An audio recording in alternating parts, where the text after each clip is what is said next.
Hello, everyone, and welcome back to Backlog Banter. This is my show, Tucker Hazel, and Abram Buhner, my friendly co-host. We're talking about video games once a week, and we recorded last week's a little bit late because last week was a little bit of an off week, but we're back in full force, and we have a lot to talk about this week because next gen is upon us, and I actually played video games this time.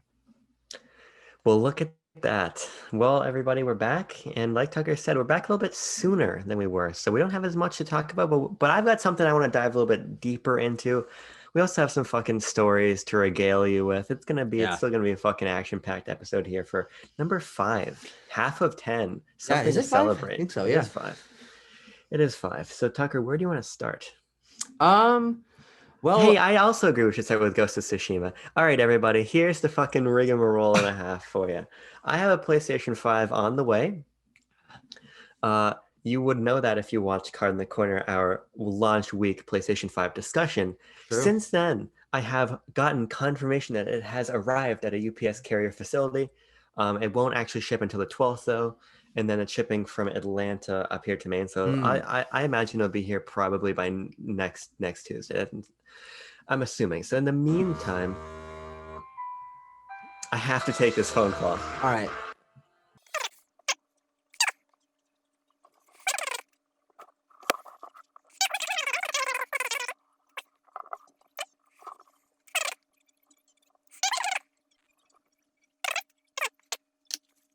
Welcome back. Well, thank you. Ghost of Tsushima.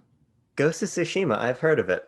So as I was saying, before I get my PS5, there's a couple exclusives I want to clean up. Just a couple PS4 That's games I not want what to. you were saying, but it's what you meant to say.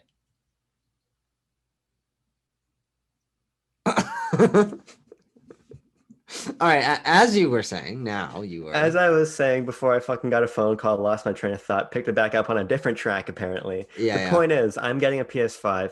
Right, I had heard today that it's going to be shipping, it's going to arrive, yada yada yada. In the meantime, there's a couple later PS4 exclusives that I want to finish up. Hmm. Uh, the big two for me are Ghost of Tsushima Yep. and Astrobot Rescue Mission. Ah, yes, that's right. I'll talk about this one in a second, but the main one I've been focusing on has been Ghost of Tsushima Sucker Punch's most recent new IP, their second full game on PS5 after Yeah. infamous Second Son. Yep. First Light, of course, came out as a standalone, but we're gonna fucking talk in macro strokes today. This is a Hmm. We're macroeconomics not. class. We're not first light. What the fuck did you say? I don't even know. I don't know. It's Whatever. a fun game, by the way. First Light, cool powers. Plays fetch, cool name, cool powers. Not as cool as Ghost of Tsushima. Ghost of Tsushima is a game I bought on launch day. Hmm. And played for a little bit, and then I got distracted as one does by Metroid Other M. Uh-huh. Yeah, classically. And I put it down, and I wasn't really sure why. But then my interest was piqued a little bit when Ghost of Tsushima Legends came out, and people were speaking really fondly of Yeah. that. But I just need to get back into that campaign, so I did. And what's Wow. interesting Crazy. is I Imagine that. finished I finished Act 1 of the game, Okay.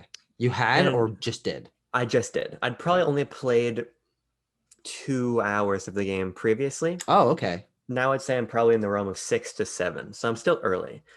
But I made brief reference to this when we were on Discord last night. In a year where The Last of Us Part 2 didn't come out, Hmm. Ghost of Tsushima is a crowning achievement for Sony. Yeah. But since that game did come out, and that's kind of the gold standard I'm holding PlayStation exclusives against, Yeah. what Ghost of Tsushima is not a critical reinvention of its genre, but the peak of its genre as it stands now. Hmm. Last of Us really, I feel, recontextualized the third-person narrative action adventure Yeah, I agree. and pushed it forward in a lot of great ways. Ghost of Tsushima is squarely operating within the framework of the open world action title as it exists now, Mhm. and in doing so, it stands at the pinnacle of it. I think there's a couple of things that really impressed me most about Ghost of Tsushima. The first is its elegance from a visual perspective. If you've ever been on Twitter and you have eyes, Yeah. you've seen the fucking photo mode shots, Yep, yep. which is incredible. But what's more incredible to me is the game's beauty on a moment-to-moment basis, because the game has a stunningly clean UI, which lets the natural environments of Tsushima Island speak Yeah. for themselves. And feudal Japan is fucking gorgeous. The game's use of color, its use of particle effects, everything feels tasteful, and it feels the organic world is natural and inviting. in a way that I don't think many open worlds are. Even some of the most beautiful and photorealistic, like Red Dead Redemption 2, don't compel me in the way that Ghost of Tsushima's does, because it allows the nature to speak for itself and allows you to really take it in a unique way. Yeah. At the same time, the combat is incredible. It takes cues from something a little bit more intensive, like a Souls game, in terms of how you need to be paying attention to how you're parrying. But there's also some DMC combo-based elements in there. And where it Okay. lands is somewhere in the middle of the styles, where it doesn't feel punishing, but it doesn't feel button mashy. It feels deliberate and fucking satisfying. When you play as Jin Sakai and you cut somebody down, he kicks their leg out and spins them around and stabs them. Yeah. The game animates gorgeously, and it's not just the animations; it's the actual inputs. It's the way you feel empowered by the movement and the combat that really compels me. And on top of that, the story it's not incredible. I don't think that it's particularly fresh. I think its structure is pretty familiar. It's a lot of oh, I need your help. So to get your help, I need to do this for you. Yeah, And sure. those kind of build and nest into each other. But the characters are endearing, and the idea of learning more about samurai culture and the battle to retake this place from the Mongols is very interesting. Mhm. So, on the whole, I really, really love this game. And by the time I finish it, this will be one of my favorite games of 2020. I'm excited to hear that. We have an interesting relationship with this game. Yes. As we started Backlog Banter, the game had sort of just come out, and I think you had played a little bit of it at that time, and you told me to pick it up, so I did. And we had planned to review that game just as both of us had arrived at college. Didn't happen. I only played a little bit of it. You got distracted by Metroid Other M, as one does, and it never really got through. I played probably about 2.5 hours, 3 hours of the game, Mhm. just sort of an opening thing, getting used to the exploration and all the different mechanics. But I can't remember any of the story. I don't remember any of the characters. So it's going to be interesting for me to go back to it, which eventually I will, because I do think that's a game I will enjoy. Yeah. But I would like to dive deeper into it. There's so much other stuff that I'm more actively engaged by that I'm shifting to over to that. Oh, shoot, you have it physically, don't you? Yes. Because what I was going to say is that word on the street is that it has a lot of great PS5 enhancements, Mm-hmm. which I will be checking out. Of course, you have the fucking 4K TV. I have this lovely, maybe 36-inch, either 720 or 1080p LG TV. I can't tell the difference. Mm-hmm. So I'm not going to be able to fully take advantage of those. But it's definitely worth it, even if it just means hooking the PS4 back up to get Yeah. into this game when the time hits you. Because I think you got to be in the mood. At least I have to be in the mood for an open world experience. Sure. But that mood struck me, and I'm really glad that it did. Yeah. And I'm just going to transition to something else where I'm going to quickly touch on something, then move on to something relatively related in a tangential way. Yes. I played Super Mario Galaxy this week, as we did Yes. a review of. I just wanted to mention that, card in the corner to that review. I've been thinking a lot about that game over the last few days. I think I will report that I'm changing my ranking and putting 64 above Galaxy, Oh, okay. just for personal connection and personal enjoyment. I was just coming off of it, and I tend to overrate things when I come off of them. That's just something that I know about myself. But so as it stands now, ranking is Odyssey, Sunshine, 64, Galaxy, 3D World. I still like all of those games, but that's just quick touch on that. But one thing that you were mentioning in your Ghost of Tsushima discussion just now was how those over the top Jin kills where he spins someone around and kills it and animates beautifully. That reminded me of another game that I was playing yesterday, Bloodroots. $2 Okay. on the Nintendo Switch eShop, hardcore sale, I think last week when I picked it up. And that game is bonkers, off the wall craziness, incredible art style. Everything is painterly. It's really not in-depth story, but charming characters that sort of have a feud with each other, all based on animals. It's kind of funny. But the combat is obviously where the game really shines. You can pick up anything in the environment. Everything that you can pick up acts as a weapon. They all have different mechanics. They can be used as platforming mechanics to help you get around. Everything is combo based. They change up your movement, and certain enemies have different. It's all, you look at the screen and you're like, okay, I need to go bam, bam, bam, bam, bam, and you can plan out in your head, and then you go do it. And that's really satisfying. Quick respawn times, cool music, really cool, like theming around. It's got sort of like a Western vibe with the Western music going on in the background. It's a really cool game that I can't wait to get into more. Certainly worth $2. Certainly worth the $10 I think it is full price. So I haven't played it. I was also intrigued by it, and then I kind of forgot to pick it up. Yeah. But I got like Hotline Miami vibes off of that. Is Yes. that kind of Yes. what I should be thinking of?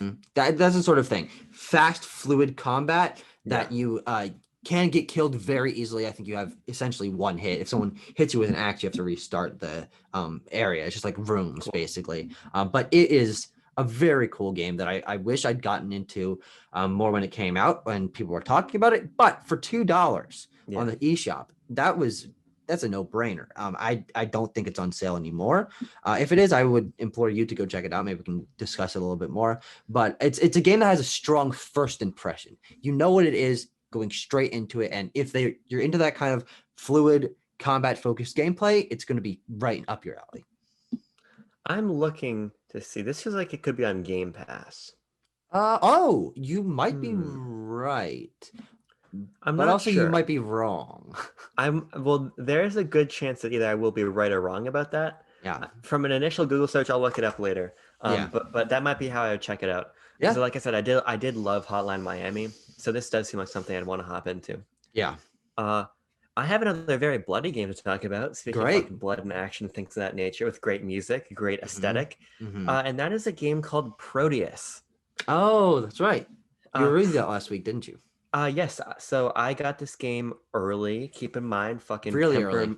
Yeah, temper my fucking opinions. The fact that I got a code from Bounding Box and Humble to review the game for CBR, which I did. I did a preview and then a review, and I really, really dug this game. Essentially, in the most reductive terms, it's a Doom clone. Yeah.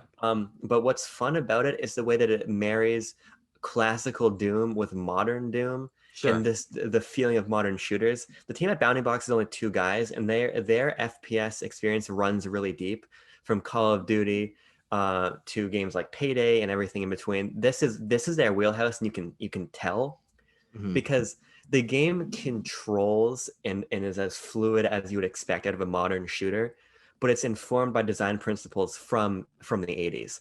It's a really, really interesting fusion. That fusion also extends to the game's aesthetic, which is 3D environments with these 2D sprites. Sure. And the game is fucking nuts. There's an attention to detail here in the combat that's absolutely crazy. It's over the top and precise. So what I mean is you're going to be fighting hordes of fucking hellspawn and things of that nature. And you can individually shoot off an arm, a leg, or something, and it will explode in pixels and blood will fly everywhere. And it's very precise and exacting. And it really rewards you for getting better at that gunplay, and it feels so smooth. It's got a great arsenal of weapons. There's a lot to really, really enjoy here, and it's fucking tiring. You play this game with headphones, you got the sound cranked up, you're flying from kill to kill to kill. I gotta take a break, gotta take a fucking nap after I played Proteus for half an hour. It's out right now in early access. I don't know when the 1.0 launch is. Okay. And the early access campaign is not the full campaign, but what you really want to buy the game for is its incredibly robust user-created levels and hub. Sure, yeah. And I mean, that's how Doom got its popularity, is giving user-generated content, or giving users the ability to generate content. So clearly they're spinning off of that. It tracks that lineage really well. And what it does is it puts tools in the hands of capable players, much in the way that Super Mario Maker does, to allow people to create things that are just as good, if not better, than what the devs themselves actually made. Yeah. So all of the levels I had played felt really excellent and felt like they added some needed variety aesthetically and mechanically to that base experience, because the early access campaign is a little bit repetitive just by nature of the gameplay experience. So having that online component is excellent. I haven't ranked this in my backlog yet, but it's going to be pretty up there. Wow, okay. I love a really great feeling shooter, and this is it. I mean, that's good to hear. I'm probably not going to check out this game, just putting it right out there. Sorry to those devs who clearly put a lot of work into this, but I've got so much else to do right now, and it's not something that I'm going to focus on. But it's good to hear that, one of the games that you reviewed, 'cause I know you reviewed a lot of games where you're just, it's not a good time to force yourself through it. But if it's a game that you clearly ended up connecting with, that's a really cool coincidence that you just happened to be given it for free to review and got to like it. Yeah. What else have I got this week? I played Bloodroots, played Galaxy. But there's only one thing that has been completely overtaking my gaming life, and that is The Legend of Zelda: The Minish Cap. Now, I only want to touch on this briefly because you don't have a lot to say about it. No. But I do think that continuing into next year, which is Zelda Anniversary, we're going to be reviewing probably this game. Hopefully, I mean, I want to. I'd love to. But I have I'm gonna say it. I am emulating it, MGBA, on my Mac laptop, and it looks great and it runs great, and I get access to save states and to a speed up button, which does help certain aspects of this game. But this has the potential to be my favorite 2D Zelda game that I've played so far, which is not a huge list. But I am just enjoying this game so much for its bite-sized nature. It is a lot of the problems that I had with Link to the Past, and then subsequently the few problems I had with Link Between Worlds have been completely negated because this is a smaller scale game that feels more tightly designed than those ones did. But my only issue with this game is that it doesn't have its own visual identity because it completely takes it from Wind Waker. Yeah, it has the Toon Link and the Toon Zelda and the Toon King of Hyrule. And other than that, the game has some of my favorite pixel art of all time. I think second only to Fez at the moment. Those two games have great pixel art. It has really cool music. A lot of them are remixes, but the ones that are new are really good songs. And the everything that it adds in from dungeon mechanics to new items to ways to traverse the overworld are all really cool, and I can't wait to beat it. I have gotten to the point where I can get into some of the side things, which there's a couple different collection aspects which are pretty cool, which are kind of useless. I watched the completionist video on it, but it's cool to have them in there. But it's a very fun game developed by Capcom. Great Zelda game for the GBA. I think you should check out the Oracle games then after, because Capcom also did those, and I'd be curious because I really haven't had much experience at all with Capcom Zelda titles. Sure. Hearing you talk so highly about Minish Cap makes me want to bust out the old. I get to do it now. Wii U, because I have the game on the Virtual Console here, and what little I played, I enjoyed quite a bit. But I got it many years ago, and I was playing other things at the time. So I would like to hop back into it, and personally, I love that it adopts the Wind Waker aesthetic, because that is my favorite Zelda aesthetic. Yeah. Of course, in Wind Waker, but also in a very underrated game, I think, the Phantom Hourglass. Mm-hmm. So to have that Spirit Tracks. I don't. Have you played it? I have played it. That game is a blur in my mind because I remember reading a lot about it in Nintendo Power, and remember my aunt gave me her copy when she was done with it. Interesting. But I don't actually remember much about it myself other than being in the train. It's been a fucking long time. Yeah, okay, sure, reasonable. Is that the one where you have Zelda in the armor? Yes. That's Spirit Tracks, yes. Yes, and I do remember it more. Maybe those games are just fucking melding together in my mind. Phantom Hourglass and Spirit Tracks? Yeah. Yeah. I mean, it's an easy mistake. The DS Zelda games. Yeah, they came out close together. But no, I would like to hop into that for sure. Yeah. And so I think I personally would like to, we also are planning to get into Ocarina of Time, as we discussed last week, and push for that review to come out in a relatively near future. But I would like to just put it out there that I want to push for Minish Cap to be one of the sooner Zelda games that we tackle, just because I'm enjoying it so much right now and I'm playing it. So I just want to have my thoughts more fresh in my head and not be reviewing this 6 months from now. So yeah, we'll just fucking fast track that one if you want then. Okay. I'm totally happy with that being one of the next we do. Put my gamepad back in its fucking sacred home over there. It's a sacred totem in the Buhner household. The next game I want to talk about is a game that I had mentioned a little bit before, which is Astrobot Rescue Mission. Now, here's what's curious about me talking about this game. I haven't played it since fucking January, probably, but I want to talk about it briefly. Okay. All right. The reason you're probably going to be giving a little more in-depth thing next week then? Yeah. Okay. Because I want to set the stage. I want to this is the prologue, if you will.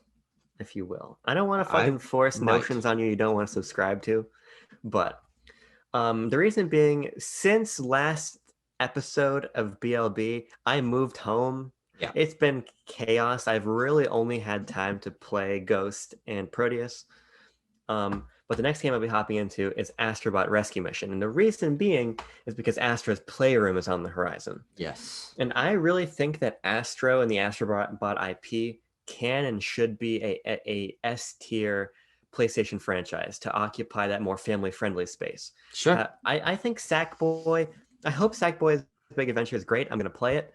But that's really a relic of a past era. I think it's time for a fresh face. I don't think Sackboy endures Sure. the way that a Mario or a Sonic does, or even a Crash or a Spyro. Mm-hmm. So I think it's time to try a fresh face. And this is one of the games that made me want to get a PSVR. Unfortunately, it makes me a little bit motion sick to play. I've got this weird fucking relationship with VR where first person games don't mess with me that much. It's when I am the camera or I am outside of the character that I feel more motion sick. I don't know why.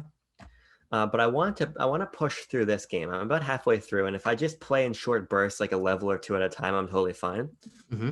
Because I think there's a really great platformer here that it feels distinct and has a lot of, I think, its own ideas in comparison to what Nintendo does or other 3D platformers do. So I want to see those ideas through to the end, and I'm really excited to have more impressions next week.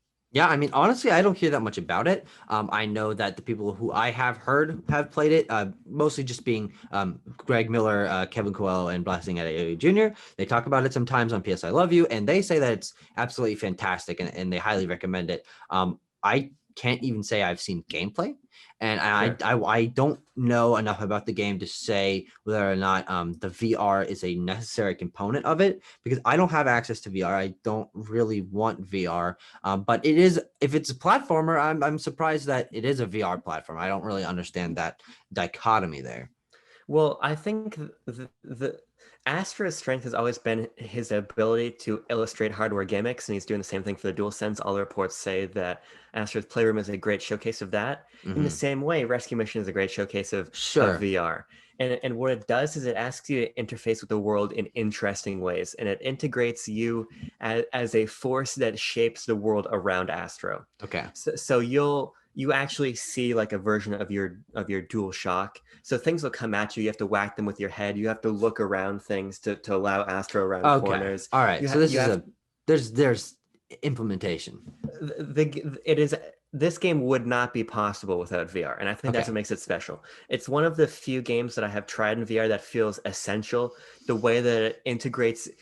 Because the obvious thing to do in VR is to integrate you as the character, but what Astrobot does is integrate you as an essential facet of the world. And so it's a really interesting, different approach to virtual reality, and I think that's why the game is so special. Yeah, I mean, honestly, I have not played any Astro games. I think the little characters, cute little guy, but I want this series to grow. I am just worried that the fact that he has been relegated to side games, not full-fledged $60 titles that are pushed by Sony. I mean, tech demo, VR, tech demo, free pack-in tech demo. I think doesn't really do enough justice for the character and the IP to push it to that S tier, because I don't think a lot of people are really gonna do Playroom. Even if it's good, past the first month of the game being out and people talking about the PS5 at launch, there's going to be other games to try. People are going to buy their consoles for those larger games, and Playroom will just become something that is in the background. There is a PS4 Astro tech demo thing, right? Yeah, there's the Playroom VR, and I think there's one for the regular. Okay, yeah. So I've never touched that. I've had a PS4 for years. Exactly, and that's kind of my point. It's going to be cool as the console comes out, but unfortunately, I don't think it has the staying power because it comes as a pack-in and because it hasn't really been pushed. I want Sony to take the concepts that have been fleshed out in these 3 smaller titles and make something larger of it, and push Astro as that new flagship character that I think it has the possibility to be. I'm just worried that Sony doesn't see that possibility and wants to do it as just a sort of tech demo thing, which is unfortunate. It's interesting you say that, because believe it or not, I have a CBR feature with this very same topic. Minds think alike. Mine's that's unkind. Oh fuck, that's funny. but I actually think that Astro's Playroom is a great opportunity for the brand Sure. because I think we need to contextualize the ecosystem that Astro is going to be headlining. Sony is pushing this pretty hard, having reviews go up next to Spider-Man, have this be talked about in various showcases extensively. At the same time, it's an ecosystem where games are more expensive, where download sizes are bigger, and Sure. this is a 5-hour experience pre-loaded into your system. So Yeah, let's say didn't consider that. you get your digital edition and you're waiting for Spider-Man to download and you got a couple hours, It's, it's going to happen hop to both of us. right. So hop into Astro, or conversely, pop your disc in, finish the game in a little while, and while you're waiting to spend another $70 on another AAA experience, you have Astro's Playroom right there, and it's Hmm. gotten excellent reviews. And I think this is the opportunity because Sony can clearly, with their more integrated play clock, with a lot of the stuff about the UI, they're going to be able to track what you're doing on the system in, I think, a pretty acute way. And if they get some good heat mapping data that shows that people are engaging with this, I think it's very possible that Playroom is the advertisement not only for the DualSense needs, but Hmm. that Astrobot as a brand needs Sure. to gain the attention to then get that full game because they deserve it because they have shown the promise of VR. They're showing the promise of the DualSense. It's time now for Astro to be more than that. Yeah, I'm hesitantly hopeful. I Yeah. have not watched any reviews. I've heard that they're good. And I haven't played the game myself, obviously. Once I do, I'll be able to. I think we're going to be doing a full review of that I'd love to. at some point in the near future. Presumably next week, once both of us have our PlayStation 5s. But I just want to see the series grow. I hope Sony gets that from this, and I hope the audience connects to it because that's the thing is I'm more worried about not so necessarily Sony, but the wider PlayStation audience discovering that there is a pack-in game that the people who haven't been watching the state of plays or keeping up with the news, I don't know how integrated it is into the console. I don't know if when you boot it up, there's a thing that says, "Hey, you can play this. It's pre-installed." Who knows? We'll see in a couple days. But yeah, I want it to grow. So that's all I can. That's my end of my spiel. That's about where I sit. I was thinking it's really smart that the game integrates PlayStation history so Yes. deeply into Yeah. it. I think that's going to be a great advertisement for it and get more eyes on it. And when you boot up your console and you have the fucking empty home area and you've got the little Astro Playroom icon there, I think a lot of people are going to click it. I know I am. I know this is fucking blasphemous to say, but this is the piece of software I'm most excited to play when I get my PS5. Interesting. Yeah. It'll be the first thing I hop into. I mean, honestly, I'm not. It's not the most excited one. Well, it was the one I'm most excited for. But I certainly am interested in it, and I like the idea of it covering PlayStation history as someone who is interested in game history and who loves PlayStation as a brand. And it just seems like something different. So I'm ready to whip through it in a couple hours and get my full thoughts out.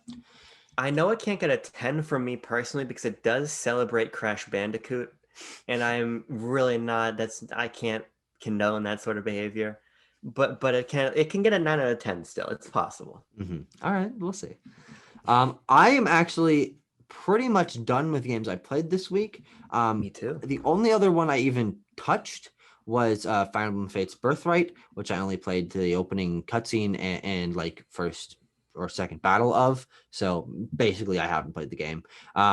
But I'm gonna be getting more into that eventually. I got that Fire Emblem urge. I started it, and then I was like, all right, no, I'm gonna play Super Mario Galaxy, and that's what happened. And I played Super Mario Galaxy. But I think there was something else you wanted to talk about. It wasn't a game. Yes. Uh, First, quickly about Fire Emblem. I would love to play through Fates with you. I I rented Conquest from GameFly. Shout out to GameFly. Okay. Back when that came out, I didn't play very much of it. Because that game came out in 2016. I just got my 15. PS. No, that's a hoax. No, I'm looking at the thing on backlog. Fuck. Why didn't I play that then? What did I get in? The point is, I didn't play a lot of it, Mm-hmm. so I got to give it another shot.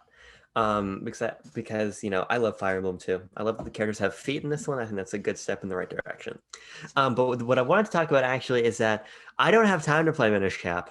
I don't Mm-hmm. have time to play Fates. Some might say I shouldn't even exhaust that sort of financial resource at the moment. The reason being, as I let you know, and I probably should have saved it for the show today because I would have been fucking hysterical. But I received an email last night, that's the time of recording, from Newegg.com, who confirmed my Xbox Series S and then charged me and then sent me a shipping notification. All within the span of how many minutes?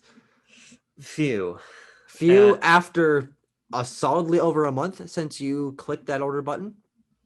2.5 months almost, because the fucking day those pre-orders opened, I got one there and one at Target. The Newegg one didn't go through, so I'm like, okay, I'll get a Target one That as was a backup. 2.5 months ago? Yeah, early September.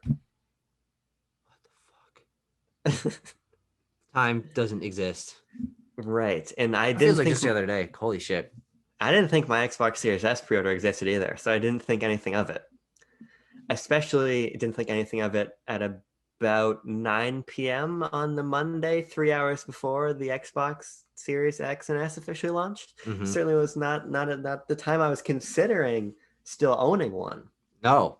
I had heard solid things about you, A, canceling them, which you had said multiple times, and B, actively not interested in purchasing one for a while, a couple of days ago. And now you are the proud owner of an Xbox Series S. I'm the proud owner of every next-gen system at the moment. That scares me. Not at the immediate moment. That's the thing that's most frustrating, is that I don't have any of them on either of their launch days. Gives me time to play Ghost, gives me time to play Astrobot. Yeah. So I'm chilling, I'm vibing. I want to be able to write hands-on stuff for CBR, so I'm going a little bit fucking nuts, but I'll be able to do that next week. Mm-hmm. I'm of a couple minds of this. The first thing, on a personal level, it's really cool that I can afford my own consoles. Yeah. And be able to do that on launch day. Like, that's just like a cool personal achievement for me. And to be able to pay for it with money I have writing about games, Mm-hmm. that's a bunch of fucking personal milestones like coalescing. So that's awesome. Yeah. Mm-hmm. At the same time, I just would have wanted to consciously purchase the Xbox. You know what I mean? You know what I mean? Yeah. Because no, I do. Of course. I mean, I know how your purchasing decisions work. That's not true. No one does, not even you. But I know the pattern, and I also know that you like purchasing things on the moment, but that this being forced on you is probably a little bit awkward. Right. Yeah. At the same time, I don't want to toot my own horn, honk honk, toot rum tum tum, and things of that nature. But people really like my Nintendo writing, and I love my Nintendo writing. I love writing about Nintendo. That's my fucking wheelhouse. Yes. But I want more homes. I want a second home and a third home. My second home is PlayStation, because I've been a fucking PlayStation fan longer than a Nintendo fan. Shout out. Hold on. Holding on. Holy shit. To one of the most beautiful consoles ever designed. My first console of all time. Is that Slim? PS2. This thing is Interesting. gorgeous. I have a couple of chunky ass PS2s, which, by the way, I don't think are well designed. That's a fucking ugly console, dude. The fat one? Yeah. Yeah, it's not great. The slim one is essentially the same thing, but half as thick, which is slightly more appealing. But especially without the blue stand that it originally came with, it's just this black fucking nasty monolith, fucking 2001 looking ass. The fact though that on the fat one you can turn this sideways to stand it up, that's fucking true. Sick. Yeah. And this is a fucking top loader instead of a fucking in and out loader. Ugliest console of all time, in my fucking grand opinion. PS3 Super Slim. The PS3 that I own, fucking nasty. Fucking ridges on the top, matte finish, sliding thing that gets caught every 5 fucking seconds. Fuck the PS3 Super Slim. I love my PS3 because of the games I've played on it, but fuck the PS3 Super Slim. I actually don't hate the George Foreman fucking PS3. My least favorite might be the PS1 ONE, which I have up there. The tiny one? The little one, yeah. Interesting. It's kind of like a fucking pill. It's a horse pill. You could feed it to a horse. You could feed this to a horse for sure. Oh, is that a PSTV? Yeah. Interesting. I didn't know you owned that. Yeah. Interesting. What else we got? The purpose of what I was saying is that I'm excited to be in more ecosystems and write more authoritatively about them. I can only do that about Sony, and I was always going to hop into Sony side because those are my fucking boys. Mm-hmm. But Xbox is a new horizon for me. Mm-hmm. And I'm really excited about that. I'm really excited to not buy any games for it, just buy Game Pass. Yeah. And play through the Halo games I haven't played, get more acquainted with that side, be able to be nimble and hop into different indie games that we can cover. I really think being in this ecosystem is going give me a better perspective on the industry as a whole and let me Yeah, sure. play more things and become more well-rounded, and even have access to things like fucking I was joking about this, but having Final Fantasy VIII Remaster just at my fingertips, these fucking things, Yeah. if we're like, hey, if I'm like, I need to know more about Final Fantasy, I need to be a more informed critic, hop into fucking Final Fantasy VIII Remaster for an afternoon. Interesting. But Yes. Oh God. What? Devil May Cry 5 Special, Tetris Effect connected, let's fucking go. All right. Sounds good to me.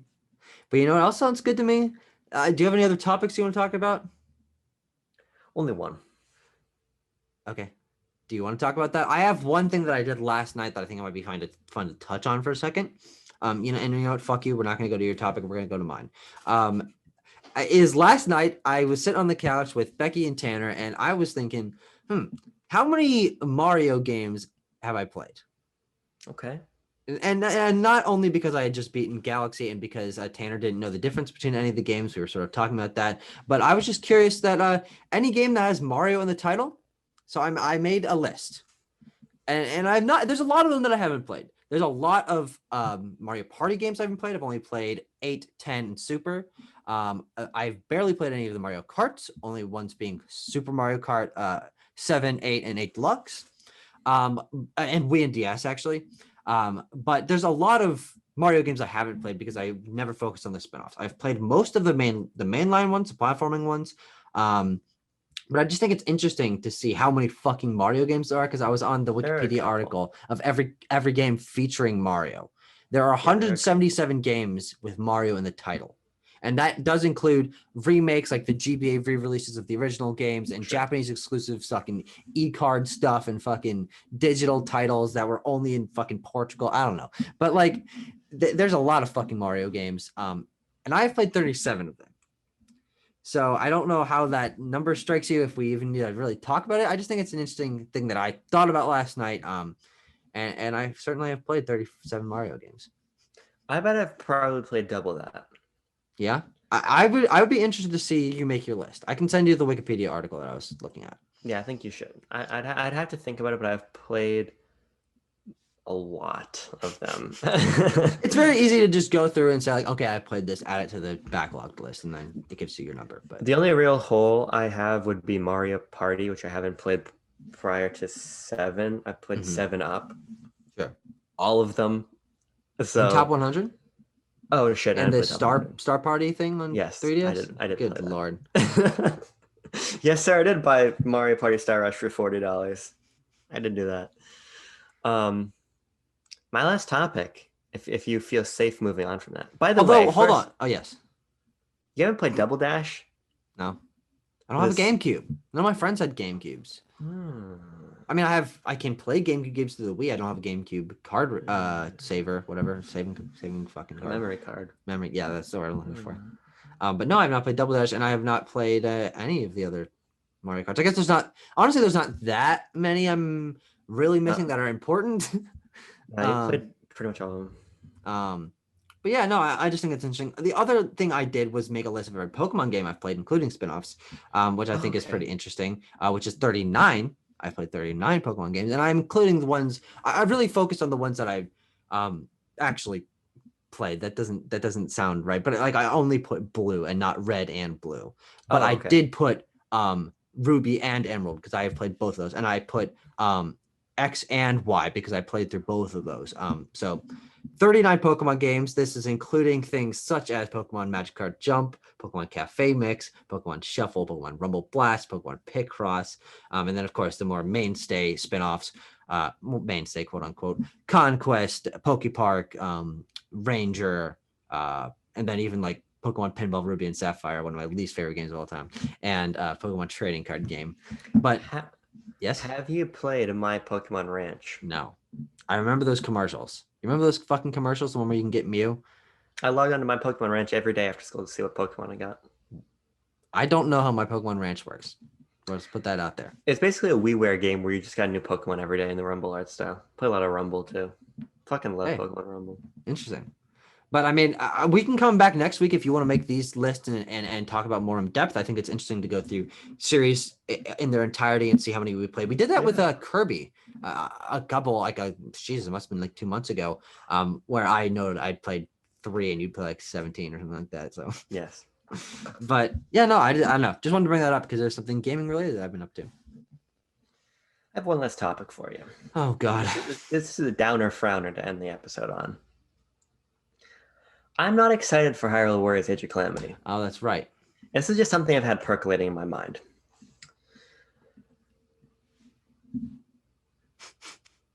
I don't even really know what to say about it. Here's the problem. I've just lost the narrative thrust. Mhm. Playing the demo, the more I reflect on it, I was like, yeah, this certainly is Hyrule Warriors. You know what I'm saying? It just I No, didn't because I haven't played Hyrule Warriors. see, and that's the difference. I think there's a freshness that the game's going to hold for you that's just not going to hold for me. I probably will get it at launch. Things are vastly complicated by when it's coming out and the fact that I've got next gen on the horizon. Yeah. That just interests me more. Hate to say it. Sorry, Mr. Korok, which I have right behind the camera. But I don't know. I'll be very curious to hear what you think of the game when it launches. Mm-hmm. It might also be marketing fatigue. I'm tired of seeing it everywhere. It might be just I need to wait and play it at a different time. It might be that. Sure. I don't know. Yeah. I'm more excited for fucking binding Acre in the spatula of chaos. Oh, Fire Emblem. Yeah, whatever the fucking Fire Emblem game is. I mean, look, those are the only 2 Nintendo releases yet this year, not counting the Pokemon Super Duper Edition. Yeah, which is probably fake, by the way. It's full of typos. It turns out I just can't read. Interesting. Also, I was talking about the Sword and Shield combo. Oh yeah, but I don't really count that. Yeah, we did make a video about this presumably leaked Pokemon Master Collection yesterday. We received comment information that videos about it were being taken down, and ours was safe because we didn't show anything from the website. That does leave a little bit of credibility towards it being real because there has been precedents for official sites taking things down that weren't supposed to be up, people talking about them. But we're going to wait and see on that one. Card in the corner. I probably already put it up there, but card in the corner for if you want to find out more about that. But yeah, no, Hyrule Warriors Age of Calamity. The hype for that game has been going up and down. Every time a new trailer comes out, I do see a lot of people talking about it and that they're excited about it. I don't think a lot of people are as familiar with the Hyrule Warriors experience, which might be leading to them having a really great time with the demo and being interested in it that way. So I think that it is possible that this game gets really highly regarded. Mm-hmm. I think the Breath of the Wild connection and art style are going to pull a lot of people in since the Zelda series has been giving a refresh with Breath of the Wild. And those fans are going to want to hop into something new because it has been a while since the original came out. So I do see this game selling well, getting highly acclaimed if it is indeed as solid as it appears to be. But I understand your disconnect from it. I do hope that you eventually play it and enjoy it, as I do with everything.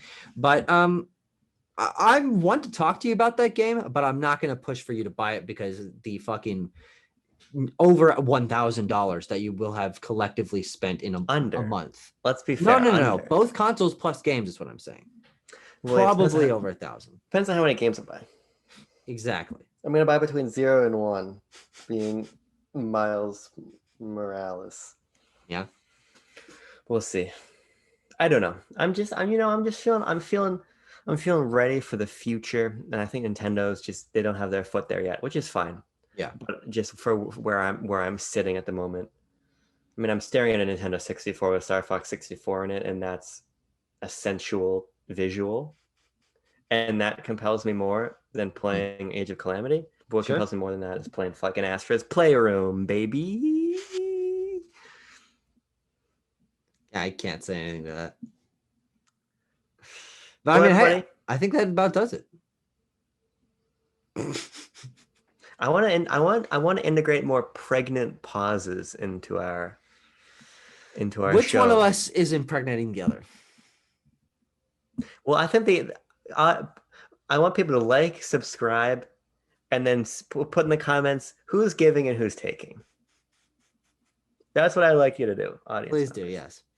The only person getting to the end of this will probably be Abhi or your girlfriend, and I don't know if I necessarily want either of them thinking about that or commenting that, but it's gonna happen. Someone's gonna watch this video all the way through. At some point in the history of Backlog Banter, we are going to receive a impregnation comment.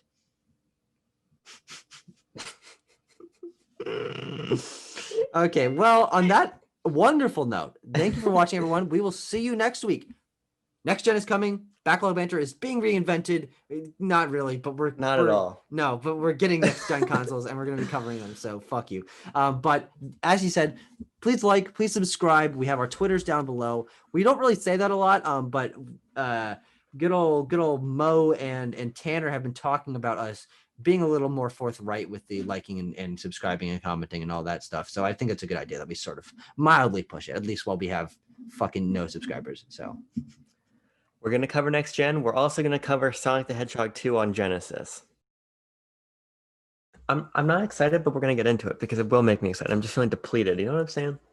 yeah, your mana is running low. My mana is running low. That's a good way to put it.